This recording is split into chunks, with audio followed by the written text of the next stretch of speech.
বলে দিচ্ছি। আচ্ছা ভাই শোনেন, যুদ্ধ করাচ্ছে আস্তে আস্তে। আচ্ছা ভাই শোনেন, আমরা এখানে কতগুলো 30 সেকেন্ড, একটু 30 সেকেন্ড শোনেন। আরে কথা বলেন না প্লিজ ভাই, শোনেন হবে না, শোনেন না খালি 2 মিনিট 31 সেকেন্ড।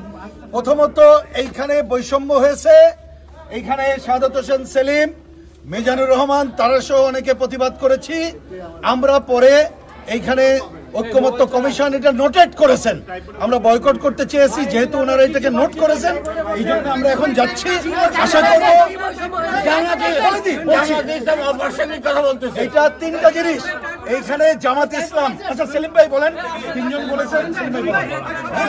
শোনেন বৈষম্যটা হচ্ছে অ্যাক্সিডেন্ট, আস্তে আস্তে বৈষম্য খালি শোনেন না, বৈষম্য হচ্ছে জামাত ইসলামের 3 জন বলেছে, আমাদের একজন বলতে গেলেও বাধাগ্রস্ত করেছে, তারা অনেক কথা বললেও বাধাগ্রস্ত করা হয় নাই। তা আমাদের এখানে নেতারা প্রোটেস্ট করেছে, কিন্তু ওনারা আমাদেরকে অনুরোধ জানিয়েছে, এটা নোট করেছেন, এই জন্য আমরা এখানে যাচ্ছি। আমাদের এই প্রোটেস্ট যেহেতু নোট করেছেন এই জন্য যাচ্ছি। ফিরে আসি পরে বলবো। সেলিম ভাই কিছু বলেন, সেলিম ভাই কিছু বলেন। আমরা যখন 2 মিনিট 1 মিনিট কথা বলি তখন আমাদেরকে থামিয়ে দেওয়া হয়, আর জামাতে ইসলামী অপ্রাসঙ্গিক ভাবে কথা বলতেছে, তখন আমি বললাম যে এটা প্রাসঙ্গিক নয়। তখন তিনি বললো যে আপনি কতজন লোককে রিপ্রেজেন্ট করেন আর আমরা কতজন লোককে রিপ্রেজেন্ট করি। আমি বললাম যে তাহলে এখানে প্রশ্ন আসতে পারে।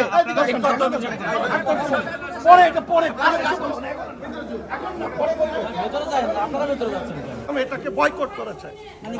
অভিযোগটা কি, সেখানে কি হয়েছে? আমরা আজকে ঐক্যমত্য কমিশন এখানে যে বিষয়ের উপরে আলোচনায় ডেকেছিল, আমরা গণফোরামের পক্ষ থেকে অন্তর্বর্তীকালীন সরকার আমাদেরকে যেভাবে আহ্বান করেছে, আমরা এই জুলাই অভ্যুত্থানের পরে